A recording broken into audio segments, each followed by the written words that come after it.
তো এই যে তিনটে সেটিংস তোমরা দেখলে, এই সেটিংসগুলো কিন্তু আজকে তোমাদের সাথে শেয়ার করবো, এটা কীভাবে কাজ করে এবং এটা কীভাবে তোমরা সেটিংসগুলো করবে সেগুলো কিন্তু ভিডিওতে দেখাবো।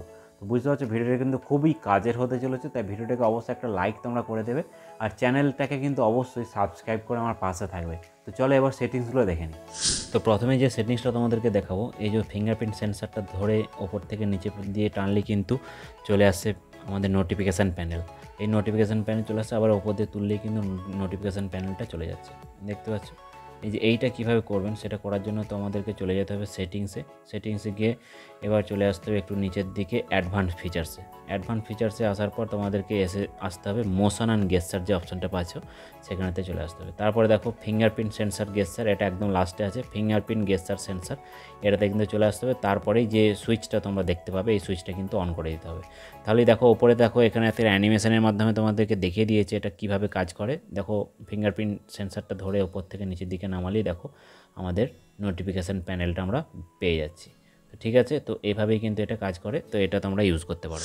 তো সেকেন্ড যে অপশানটা তোমাদের সাথে শেয়ার করবো সেটা হচ্ছে স্প্লিট স্ক্রিন, মানে স্ক্রিনটাকে মানে মোবাইলের স্ক্রিনটাকে দুটো আলাদাভাবে স্প্লিট করে দেবো, আলাদা ভাগ করে দেবো। তো সেটা করার জন্য তোমাদেরকে কিন্তু দেখো নিচেতে ব্যাক সুইচ আর ট্যাব সুইচ, এই দুটো সুইচের নিচে থেকে দুটো আঙুল একই সাথে নিচের থেকে ওপরের দিকে সোয়াইপ করতে হবে।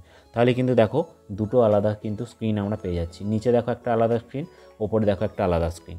তো এটা কিন্তু আমরা ইউজ করতে পারি। তো এটা দেখো মাঝখানেতে যেটা একটা আছে, মাঝখানে একটা ট্যাব আছে, সেই ট্যাবটা ধরে ওপর নিচ টানাটুনি করে কিন্তু আমরা এটা আমাদের প্রয়োজন অনুযায়ী আমরা স্ক্রিনটাকে বাড়ানো কমানো করে নিতে পারি। তো এই ফিচার্সটা করার জন্য আপনাদেরকে চলে যেতে হবে সেটিংসে গিয়ে চলে আসতে হবে এখানেতে অ্যাডভান্স ফিচার্সে আসার পর দেখো মাল্টি উইন্ডো বলে যে অপশানটা আছে, এখানেতে ফার্স্ট যে অপশানটা পাচ্ছ সোয়াইপ ফর স্পিড স্ক্রিন, এটা কিন্তু তোমাদেরকে অন করে ফেলতে হবে। তাহলে কিন্তু তোমরা এইভাবে স্ক্রিনটা কিন্তু দুটো আলাদাভাবে স্পিড করে নিতে পারবে। তো এই ফিচার্সটা কিন্তু তোমরা ইউজ করতে পারো। 3 নম্বর যে সেটিংসটা তোমাদের সাথে শেয়ার করবো সেটা হচ্ছে পপ আপ স্ক্রিন। তো পপ আপ স্ক্রিনের জন্য দেখো ওপরের কোণ থেকে একটা এইভাবে টানা দিলেই কিন্তু এইভাবে কিন্তু একটা পপ আপ স্ক্রিন কিন্তু আলাদাভাবে হয়ে যাচ্ছে।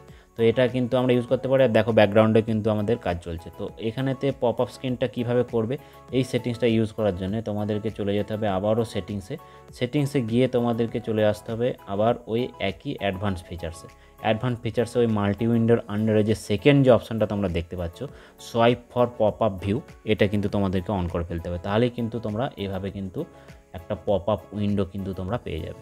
তো এই ফিচার্সটা কিন্তু খুব ভালো একটা ফিচার্স, এটাও কিন্তু তোমরা খুব ভালোভাবে ইউজ করতে পারো। তো এই ছিল ভিডিওর ইনফরমেশনটা যদি তোমাদের ভালো লেগে থাকে তাহলে ভিডিওটাকে অবশ্যই একটা লাইক করে দেবে। চ্যানেলে যদি নতুন হয়ে থাকো চ্যানেলটিকে অবশ্যই সাবস্ক্রাইব করে আমার পাশে থাকবে। আর ভিডিওটা কেমন লাগলো সেটা কিন্তু আমাকে কমেন্টে জানাবে। আর কোন বিষয়ের উপর তোমরা ভিডিও পেতে চাও সেটাও কিন্তু আমাকে কমেন্ট করে জানাবে, তাহলে কিন্তু আমার ভিডিও টপিক সিলেক্ট করতে সুবিধা হবে। Thanks for watching, by.